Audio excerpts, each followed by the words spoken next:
and affected all of us. A lot of y'all granddaddies and grandmamas paid their goddamn mortgage by way of employment at that goddamn shipyard.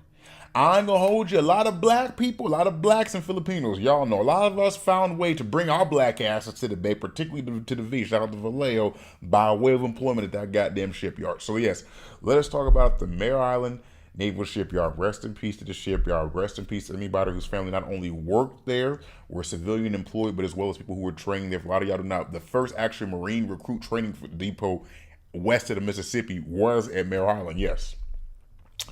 Let's go back in time, because if we're going to talk about it, we have to talk about it. And I always speak to the importance of Mare Island as the place where, so as it relates to African Americans, generally speaking, for us, it's a significant thing because a lot of us, a lot of our parents, great grandparents, they came to not only Vallejo but the Bay in general. They came through way of wartime military production jobs at that shipyard during World War II. Thousands of blacks at multiple shipyards in the Bay, but you get what I'm saying. As well as blacks, a lot of Filipinos and whites too, but a lot of us, that was a big selling point for us. This is when you get to us staying in Chabot Terrace, Federal Terrace, etc. When you go way back before that, you got to go back to the establishment of Mare Island. Mare Island Naval Shipyard was established in the 1850s. When I say September 16th, 1854, 1850, I might get the number incorrect. Mare Island Shipyard was the first naval base that our country fucking had on the Pacific coast as a whole. I don't know if y'all thought they just was building ships for shows, back in the day. That was a genuinely very, very important shipyard, not only for our country, but for the Pacific Ocean as a whole. Prior to us funking with Japan, it wasn't that weird for a Japanese vessel or any vessels in that area to go there because it was a ship repair yard. It was a ship repair yard as well as building ships. One of the things I've always thought that was cool about Mare Island was, even since its inception, they always built steamboats. You know, it was designated as a place, as a shipyard at the time when steamboats was a thing. But I like how there's like that 60-year, like if you follow the kind of ships they had built there, the ships that were built there, that were commissioned and decommissioned there, you see them go from the old school steamboat, goddamn, like League of Extraordinary Men submarines to goddamn battleships, the USS California. Like, I like that you construct them. We can skip that. But it served as a very important place in the Pacific Ocean, the shipyard. It was basically like the top shipyard in the Pacific Ocean. A lot of people don't know, like when you would have, that was also used as an emergency dispatch in some situations. So for example, when you had the 1906 fires in San Francisco, the ships, that shipyard was used as like the place where you would get supplies and you would whoop to dispatch to San Francisco, because in that 1906 earthquake in San Francisco, bro, not only did you have the fires, but thousands of fucking people died in that earthquake. So that was a very important dispatch center, was that shipyard.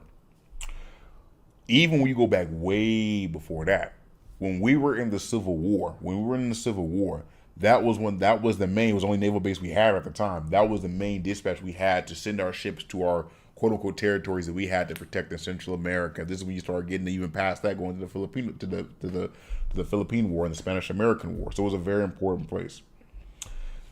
Marines started training there, I'm going to say in 1960. In 1862. This is when you start seeing Marines train there. When you start seeing the actual first Marine training depot on the West Coast as a whole, it was in Mare Island. There was two that opened up in like 1911, 1912. There was one there, then one in Spoogen, Washington somewhere. But that closed later on, and the only one became in Mare Island. Mare Island was a very, very vital importance during World War II. Very vital importance. A lot of the Royal Navy ships stopped there. Even when you go to World War II, which starts to get into the more wartime production, it was always a place where, I want to say they said in between 1,000 to 2,000 ships were repaired at that goddamn shipyard over the last 100-something years. Not just our vessels, but vessels from different countries. As well as building battleships. The first nuclear submarine in California was built there, obviously, because it was the top naval shipyard. When you get to World War II, a lot of people, when they think of Mare Island, they think of the people who might have worked there just solely. As a whole, just there who worked there, who were civilian employed, it was regular to have 39,000 people at a time employed there who were just civilians, not counting the people who were actually uniformed military. What a lot of people do not know is, if you were a quote-unquote privately owned bay or privately owned contracted bay or shipyard, you would go through Mare Island. You would go through Mare Island. Like you would go through Mare Island for negotiations to set up your shipyard, to set up this and that, to set up what supplies will be, etc. You get what I'm saying. It's kind of like how I do private security, and through private security, we go through this federal police program they have there, and they employ us. It's kind of like the same thing. So essentially, Mare Island wasn't just in charge of Mare Island Shipyard. Mare Island Shipyard was in charge of multiple goddamn shipyards. Dare I say, hundreds of thousands of employees that protected our coast and served in World War II as well as World War One, but World War II more so.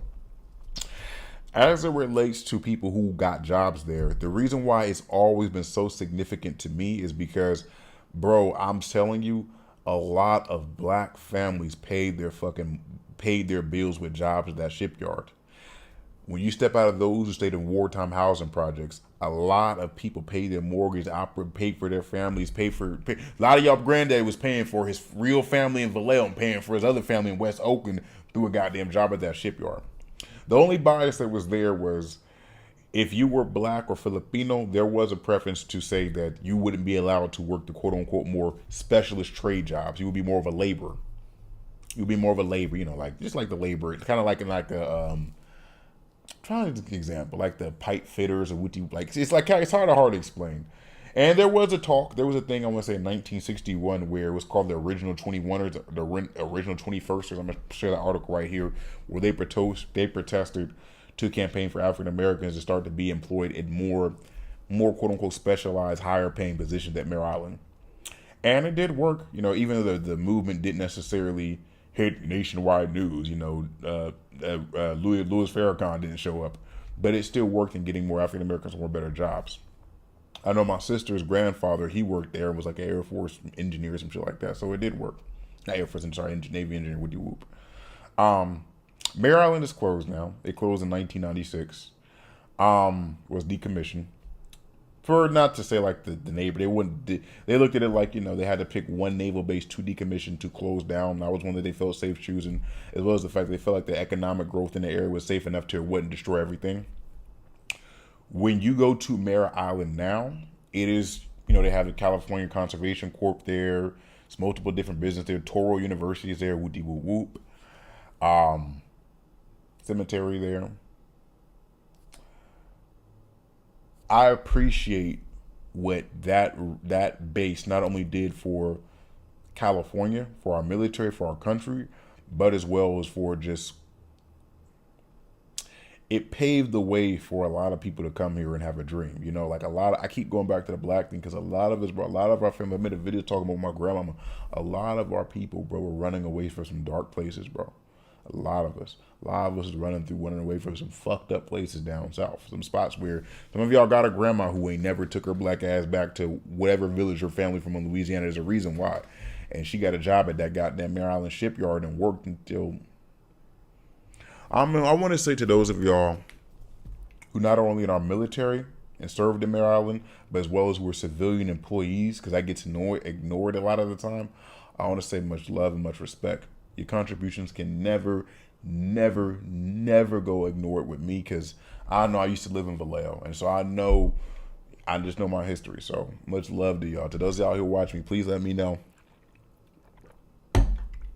what other things you want me to cover in regards to that too. Let me know in the comments. Would you want me to cover the history of the crest, the history of South Vallejo, Hillside, Wooty Woo? Let me know. So much love, peace, and chicken grease. Thank you for being a part of the family. Thank you for being a part of the mob. Thank you for being part of the